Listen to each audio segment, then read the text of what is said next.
Shalom kekasih Kristus, bagaimana kabarnya hari ini? Tentunya kabar yang baik dan menyenangkan, bukan?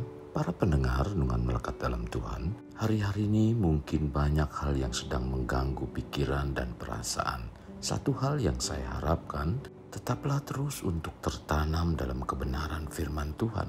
Maka apapun yang terjadi, iman kita tidak mudah terpengaruh, apalagi hanyut. Mari kita berdoa. Bapa Surgawi, terima kasih buat hari ini di mana kembali Engkau terus menghiasi hati dan pikiran kami dengan kebenaran firman-Mu. Agar apa yang kami lakukan adalah satu perilaku yang berkenan di hadapan-Mu. Di mana hari-hari yang kami lalui adalah hari-hari yang tidak mudah terpengaruh dengan keadaan, apalagi kehidupan duniawi yang terus semakin menekan. Tuhan, terima kasih. Kami mau buka hati dan pikiran kami agar terus ditauri dengan kebenaran firman-Mu. Biarlah hari ini kebenaran firman-Mu tertanam di hati kami yang baik. Terima kasih. Ini doa kami dalam nama Tuhan Yesus kami berdoa. Amin. Melekat dalam Tuhan bertema mudah terpengaruh. Firman Tuhan terdapat dalam kitab Kejadian 4 ayat 5. Demikian firman-Nya.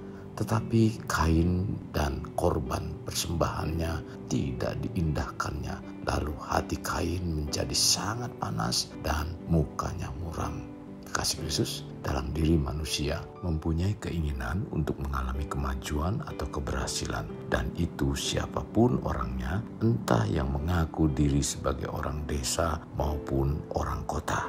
Tetapi manusia juga tidak pernah menyadari bahwa di dalam dirinya seringkali memiliki perasaan yang lebih mudah fokus pada hal yang negatif dibanding dengan yang positif.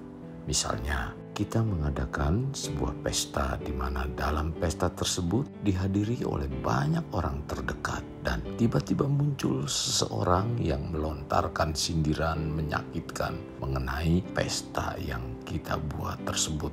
Dari sekian banyak orang, hanya satu orang yang memprotes. Cuma gara-gara hal sindiran yang kecil dan itu pun tidak mengurangi meriahnya pesta. Respon apa yang kita lakukan terhadap sindiran tersebut? Apakah rasa bahagia di pesta meriah yang kita lakukan ada di pikiran kita? Atau pikiran kita lebih fokus dan terus mengingat terhadap sindiran yang menyakitkan?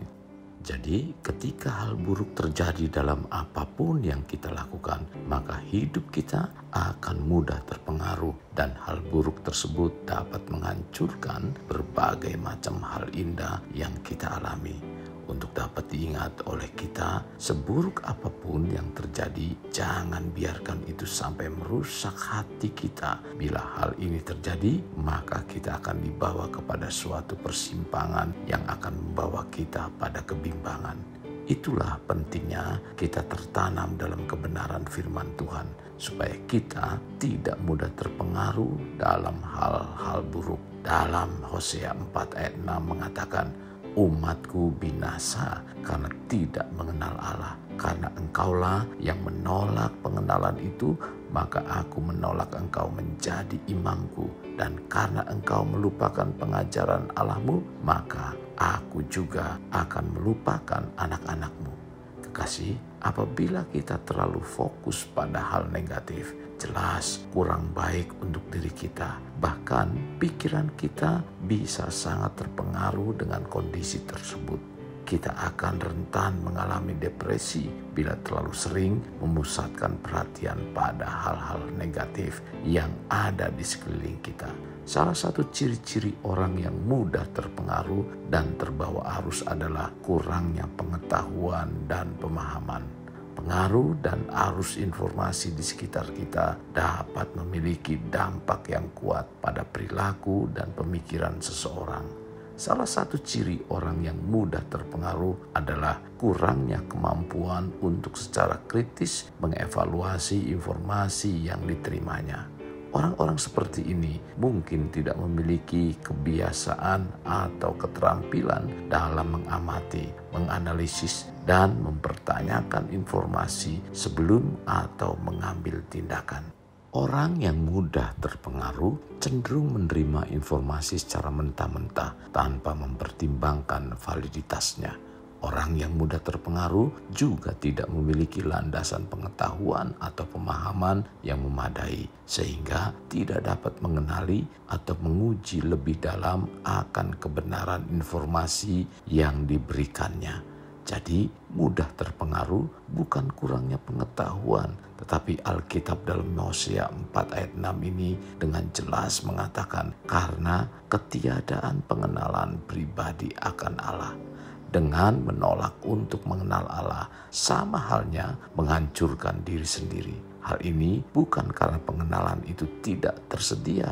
Umat Tuhan pada zaman Hosea dengan sengaja menolak kebenaran yang diberikan Allah kepada mereka. Hari-hari ini banyak anak Tuhan sedang dihamirkan dengan ragi-ragi pengajaran dan tidak sedikit anak Tuhan yang terpengaruh dalam jebakan. Mengapa dikatakan jebakan? Karena jerat yang akan menghancurkan disembunyikannya. Orang yang mudah terpengaruh, kebanyakan mereka tidak memiliki prinsip yang kuat dan merasa tidak yakin dalam pengambilan keputusan mereka sendiri. Selain itu, mereka lebih memilih untuk mengikuti apa yang dikatakan atau dilakukan oleh orang lain. Tidak memiliki prinsip yang kuat membuatnya cenderung membutuhkan persetujuan dari orang lain dan sulit untuk berdiri teguh pada pendapat atau nilai-nilai mereka sendiri. Sikap yang tidak punya prinsip adalah pribadi yang tidak memiliki pendirian dan hidupnya akan mudah terpengaruh dengan siapa dia lebih banyak berkomunikasi atau siapa yang lebih banyak mempengaruhi. Bila sudah demikian, terkadang kebenaran firman Tuhan cuma alat untuk menutup-nutupi diri semata. Seharusnya kita yang mengaku diri sebagai orang Kristen mempunyai prinsip hidup yang jelas dan bukan hanya sebagai orang yang punya tanggung jawab untuk menyampaikan kebenaran kepada orang lain saja. Tetapi kita ini seharusnya menjadikan kebenaran firman Tuhan bukan sebagai tameng untuk membandingkan dirinya dengan orang lain.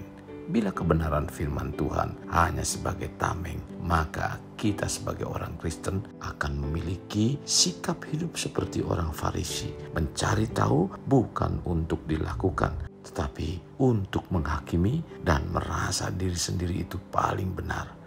Kekasih, kita sekarang sudah seharusnya menjadi pengikut Kristus yang dewasa. Kita sebagai orang Kristen yang dewasa terlihat dalam bersikap di mana hidupnya selalu mengutamakan Tuhan. Dan apapun yang disodorkan, iman kita tidak akan mudah terpengaruh. Mari hari ini hendaknya kita terus tertanam dalam kebenaran firman Tuhan. Karena dengan kita semakin tertanam, kita akan semakin berakar. Dengan semakin berakar, berarti kita akan semakin bertumbuh. Dan dengan semakin bertumbuh, kita akan semakin menghasilkan buah. Sekarang kita kenali Tuhan agar tidak mudah terpengaruh dan terbawa arus.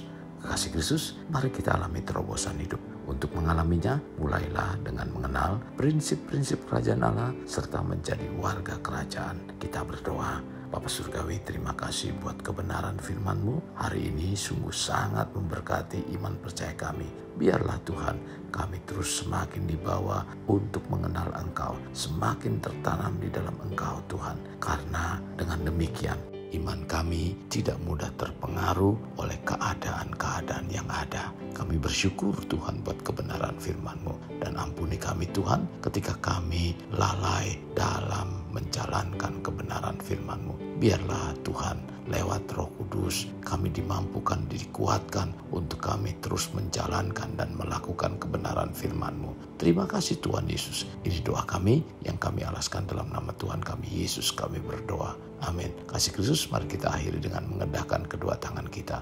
Terimalah anugerah berkat dari Allah Bapa, kasih sayang daripada Yesus Kristus dan persekutuan dengan Roh Kudus yang mencurahkan berkat secara rohani, berkat secara jasmani dan berkat secara ekonomi, di mana berkat Abraham, berkat Ishak, berkat Yakub dicurahkan dan dilimpahkan dari saat sekarang sampai Maranatha tiba dalam nama Tuhan Yesus. Amin. Sampai jumpa di renungan berikutnya. Tuhan Yesus memberkati. Jangan lupa